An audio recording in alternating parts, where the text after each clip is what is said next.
Biology class 10 chapter 1। 1. श्वसन किसे कहते हैं? भोजन के ऑक्सीकरण से ऊर्जा मुक्त करने की प्रक्रिया को श्वसन कहते हैं। 2. वायवीय तथा अवायवीय श्वसन में अंतर लिखिए। वायवीय श्वसन, ऑक्सीजन की उपस्थिति में भोजन का पूर्ण ऑक्सीकरण होता है तथा अधिक ऊर्जा मुक्त होती है।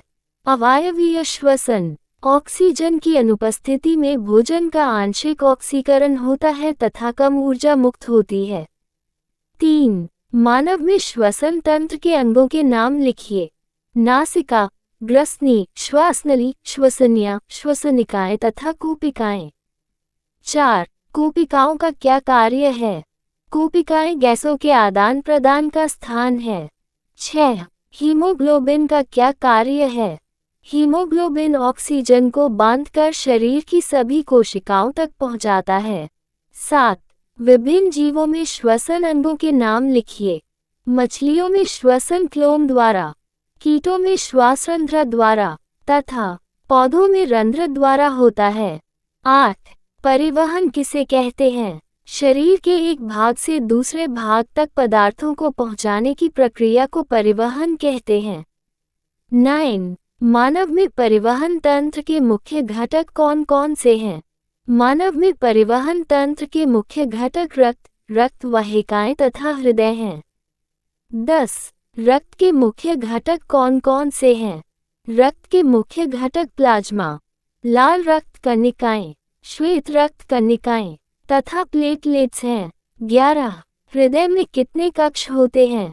मानव हृदय में 4 कक्ष होते हैं, 2 आलिन तथा 2 निलय। 12.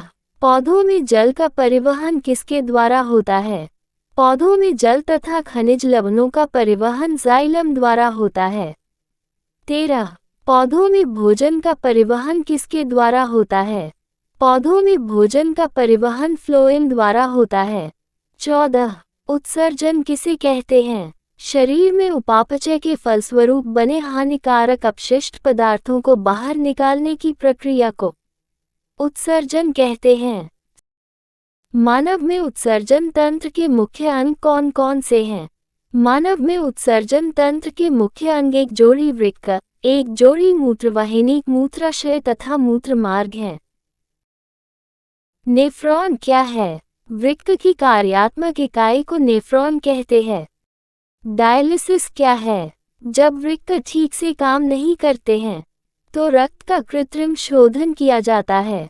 इस प्रक्रिया को डायलिस कहते हैं। पौधों में उत्सर्जन कैसे होता है? पौधों में अपशिष्ट पदार्थ कोशिकाओं में, रस में, छाल में तथा गिरती पत्तियों के साथ बाहर निकल जाते हैं। 20. पित्तरस का क्या कार्य है? पित्तरस वसा का इमल्सीकरण करता है तथा माध्यम को क्षारीय बनाता है। विषमपोषी पोषण परिभाषा, जिन जीवों में अपना भोजन स्वयं बनाने की क्षमता नहीं होती और वे दूसरे जीवों पर भोजन के लिए निर्भर रहते हैं, उसे विषमपोषी पोषण कहते हैं। उदाहरण सभी जानवर, मनुष्य, कवक।